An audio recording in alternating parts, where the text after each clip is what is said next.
This content is for kids. It's not for kids. Isn't that what I said?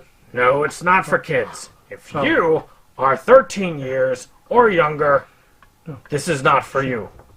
Do I have to kill somebody in order to actually make that point across? No, man, you don't have to kill no one. Wait a second.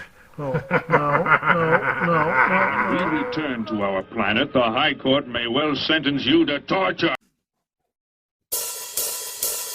He likes movies, we like movies.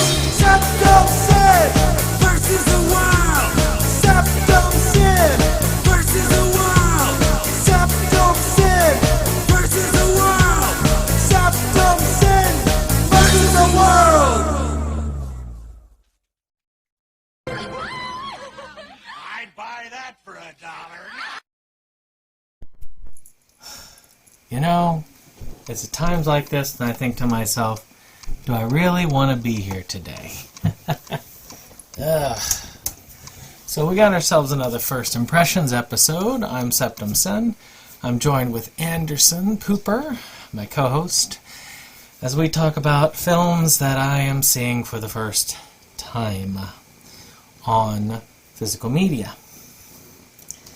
So, today we are covering Clerks 3. I've wanted to see this since it came out, and there are a few times that I can safely say that I regret seeing a film for the first time on physical media and not in theaters. Clerks 3, and actually a lot of the more recent films, aside from this Kilroy is here, which is bullshit. But aside from that, how Kevin Smith has been running his films is he's kind of taking them on tours of different theaters all over the nation, which is kind of cool. I mean, it's kind of like doing his own mini festival tour. And I really wish that I'd seen this there when it came to Richmond. Clerks 3 is a continuation of the Clerks series. You don't necessarily need to be familiar with the rest of the View Askewverse, as they call it, but they do connect.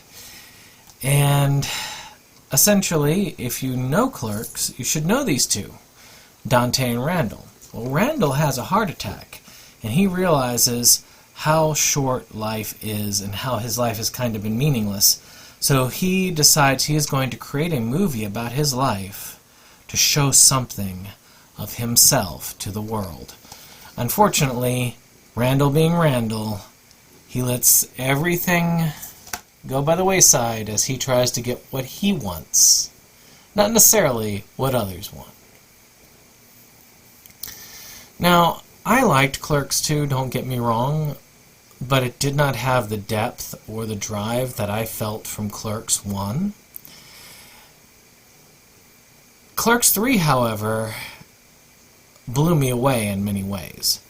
Yes, it's not a comedy, but neither was Clerks 1, to tell you the truth.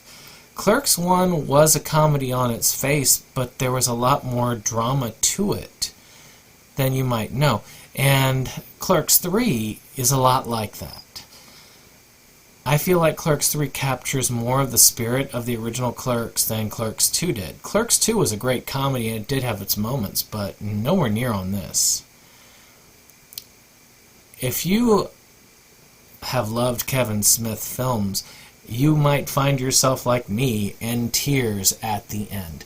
And when I heard people saying that, you're going to cry at the end, I was like, nah. And sure enough, I was. And it takes a lot to get a reaction emotionally from me in movies. Sometimes you can hit me at a vulnerable time and it will. Scare reaction is still the hardest reaction to get out of me when it comes to movies. But this one's not that. Acting, it's a Kevin Smith film. If you've seen most Kevin Smith View Askewverse films, you have seen this one as far as acting is concerned. It's good, but it comes across in a Kevin Smith View Askew way. It's just how he does things. It's just how they speak. It's much like any other universe. It's like Coen's. They have a particular way of speaking in their movies. Or Wes Anderson. They have a particular way of speaking and acting in their movies that you can look and say, this is Wes Anderson. This is this is Kevin Smith. So, as far as things go with this, also the effects, I mean, it doesn't look like that expensive a film. It utilizes a lot of cool stuff. I love how they utilize Jay and Silent Bob in this one, and not just as a joke, but just as characters themselves, because they really are the backbone of most Kevin Smith films.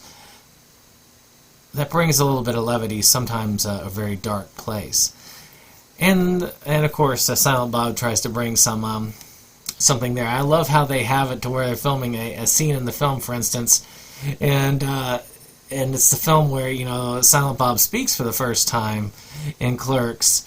And the reason why they have him speak in that scene for this is he gets so frustrated because Jay is supposed to say the line, and he's like, all right, screw it, I'm doing this because you can't seem to get the darn limelight.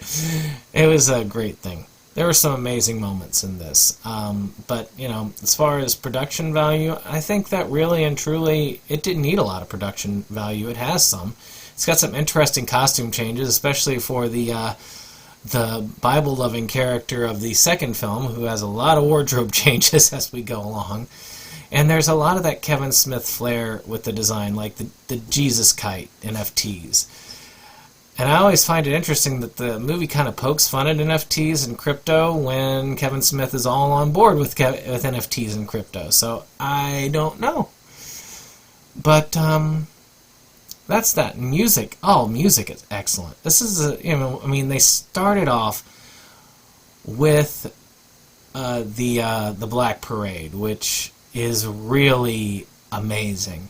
It does an amazing job just showing it off and starting in. It pulls you in at the beginning.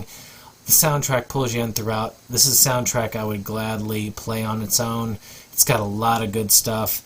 I think I might even have to put it up for the best use of music in film for the Versus Awards. It is that good. So finally, who would watch this? I think any fan of Kevin Smith's earlier films, anybody who really loved the Askewiverse can find a little bit of closure with this.